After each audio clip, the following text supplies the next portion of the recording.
Dnešním tématem bych rád uzavřel naši krátkou sérii o víře a rozhodl jsem se, že vás naposled pozvu do přírody na malou procházku.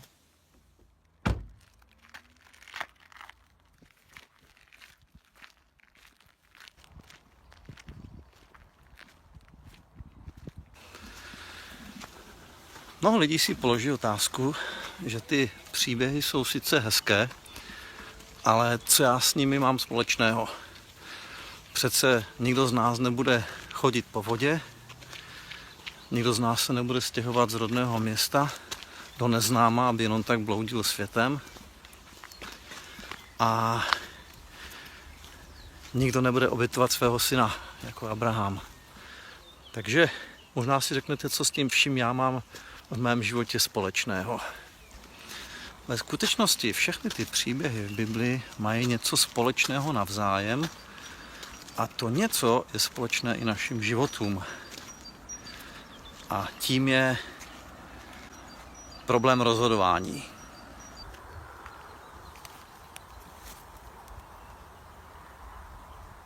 Když se člověk rozhodne dobře, obvykle má dobrý konec i ten jeho příběh.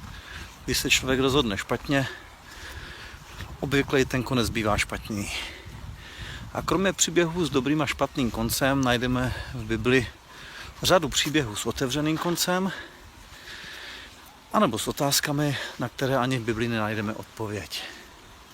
Život prostě není černobílý a protože ani Bible není černobílá příručka pro život, ale je to důvěryhodná kniha ze skutečného života a pro reálný život taky Bible má příběhy s otevřeným anebo složitým koncem.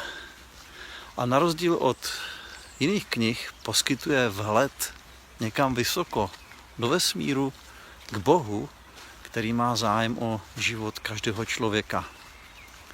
A tady se začíná propojení mezi vírou v Boha a mezi důvěrou v něj a mezi tím naším rozhodováním, které v životě činíme.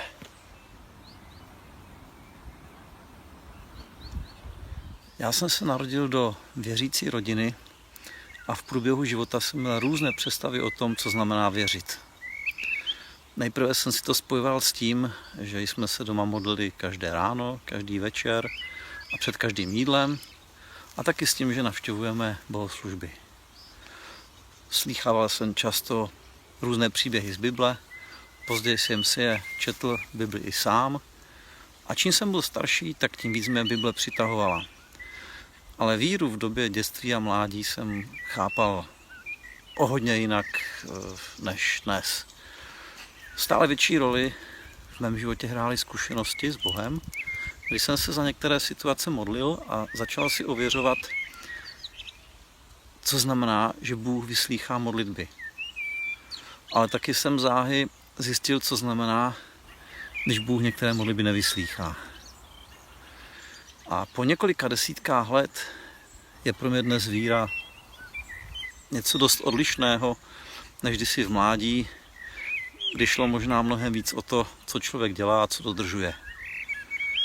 A přestože jsem pastorem jedné celosvětové církve, tak dnes už si víru nespojuji dokonce ani s členstvím v církvi. Být členem církve, nějaké komunity, to má úplně jiný a velmi důležitý význam a smysl, o kterém se můžeme bavit někdy jindy. Ale víra sama ve své podstatě, jak ji chápu dnes, je celoživotní putování, které se skládá z tisícovek drobných a pak i větších rozhodování od mládí až do stáří. Je to rozhodování o tom, zda v nějaké situaci mám aktivně vykročit vpřed, anebo se mám stáhnout a čekat. A stále víc si uvědomuji a ověřuji, že to nejlepší v mém životě nastalo tehdy, když jsem rozpoznal ten okamžik, kdy mám čekat a kdy mám jít kupředu. Kdybych to řekl příběhem Bible, rozpoznat okamžik, kdy mám čekat na svého Izáka a kdy mám včas vykročit do vody. Co myslím pod pojmem čekání na Izáka? Myslím na zkušenost Abrahama, který dlouhá léta čekal na potomka a stále nic. A tak se Sárou rozhodl věcem trochu napomoct. A Bibli čteme, jak to dopadlo. Co to té rodině přineslo. Až později, po 14 letech, se mu narodil syn, kterého už v té chvíli ani nečekal. Už se o to ani nesnažil. Možná by někdo řekl, už tomu ani moc nevěřil. Nebo možná už vůbec. Vidíte, že víra neznamená, že si něco dokážete představit a vsugerovat za každou cenu. Protože čím více se snažíte něčemu věřit, tím více se snažíte taky napomoct tomu výsledku.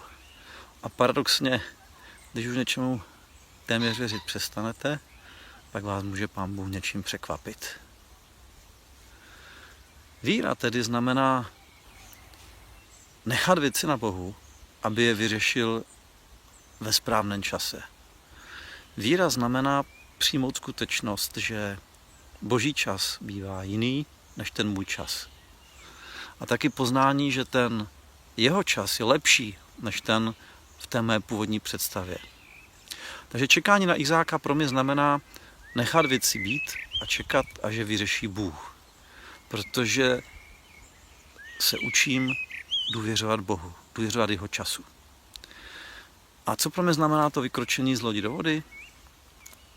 To jsou všechny situace, kdy není čas zvažovat všechny okolnosti a je třeba s důvěrou vkročit do vln. Vy musíte vyjít, protože ostatní to všechno jenom pozorují, zvažují, všechna pro a proti, mudrují, ale zůstávají ve své komfortní zóně. Mnoho lidí takto promeškalo své životní příležitosti. A ten nemám na mysli nějakou kariéru nebo životní investice.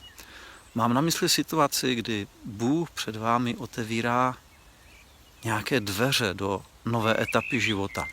Do situace, která pro vás může znamenat velkou změnu. A buď těmi dveřmi projdete, anebo ne.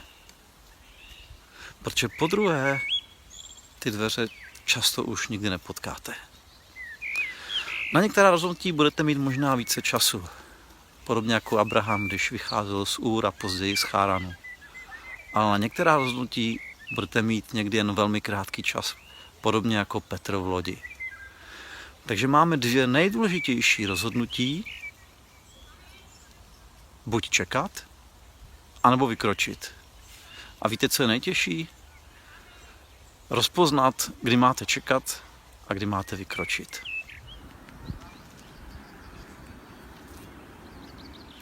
Nejednou jsem v životě někam spěchal, když jsem měl právě čekat. A najednou jsem přešlapoval na místě, abych zjistil, že jsem promeškal něco důležitého. A kdybyste se mě zeptali, kterých situací bylo víc, tak vám řeknu, že vlastně ani nevím, ale pravděpodobně bylo víc těch situací, kdy jsem měl asi čekat. Situaci, kdy si zpětně uvědomíte, že jste se zbytečně stresovali, že jste něco řešili a Bůh pro vás připravil v budoucnu mnohem komfortnější a méně bolestné řešení. A ještě jednu věc uvědomuju, čím jsem starší, a sice, že jsem od Pána Boha měl určité signály k rozhodování, ale já jsem je ignoroval. Možná ještě nejsem dost starý, abych to správně pochopil a dokázal popsat. Přesto se o to aspoň trochu pokusím. Někde hluboko uvnitř nás máme všichni něco, co se nachází někde mezi pocitem a mezi rozumem. Možná je to to, čemu říkáme intuice. A pak máme v sobě něco, čemu říkáme přání, touhy. A já si myslím, a tak mi to nějak vychází i z mého života, že Bůh k nám promlouvá k té části uvnitř nás, které říkáme intuice. Nevím, jak to máte vy, ale v mém životě se často míchala intuice s mými touhami. Podobně jako v příběhu Abrahama. On velmi věřil a že jeho víra převýšila jeho schopnost čekat dál. Už to nedokázal. Ono to nebylo ani moc logické, aby dál čekal, a kdo zná ten jeho příběh a čte ho, tak tomu velmi dobře rozumí. Jenomže v té chvíli se jeho víra spojila s jeho touhou, s jeho přáním mít dítě. A ta touha převážila. A tak tomu bylo nejednou v mém životě, že touha po něčem byla silnější než to, čemu se říká ta intuice. Kdysi jsem ten rozdíl neuměl rozpoznat, ale zpětně až po několika letech jsem si uvědomil, že vedle mé touhy po něčem někde ještě hlouběji a výrazně slaběji byla vždycky i ta intuice. Ignoroval jsem někdy tu příležitost vykročit a ignoroval jsem tu potřebu ještě na něco počkat. A tak jsem mnohé věci propásl a mnohé uspěchal. Asi bych se měl zmínit o tom, že život se neskládá jenom z pocitů,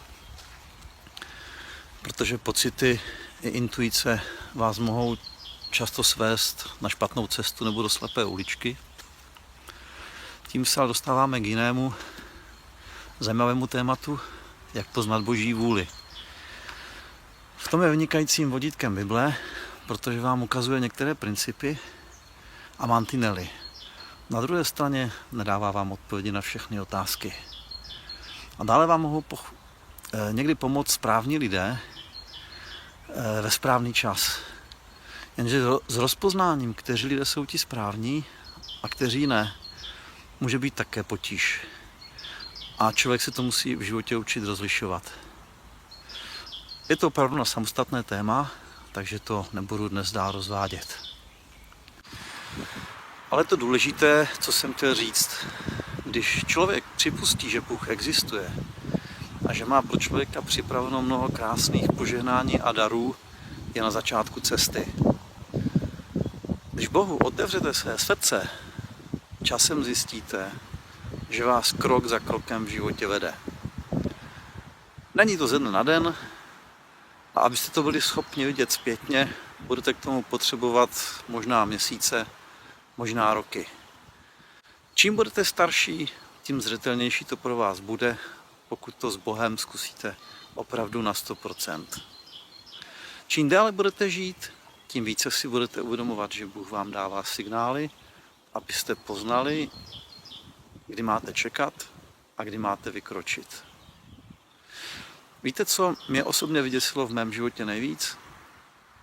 Když jsem si až po mnoha letech uvědomil, že jsem ty signály měl dříve. Že jsem je měl většinou, ale že jsem je ignoroval. Že jsem ignoroval tu příležitost vykročit, anebo tu potřebu ještě čekat. Že jsem mnohé propásl a mnohé uspěchal. Protože jsem si spletl ten velmi tichý vnitřní hlas, ty jemné signály se svými touhami a se svou představou. Ale také musím říct, že Bůh mi pomohl dostat se z mnoha slepých uliček zpátky na cestu. Takže závěrem, existují dvě důležitá rozhodnutí, která vždy ovlivňují celou vaši budoucnost.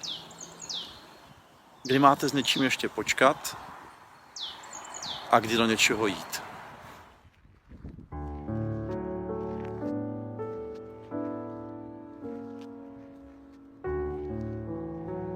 Bůh, který zná budoucnost, by vás rád v některých situacích vedl, abyste věděli, kdy čekat a kdy vykročit. Jde o to, jestli mu v tom budete chtít důvěřovat, anebo budete chtít vykročit sami. A to je víra, jak ji rozumím dnes, jak ji dnes prožívám. Přeji vám mnoho zkušeností s Bohem na cestě víry.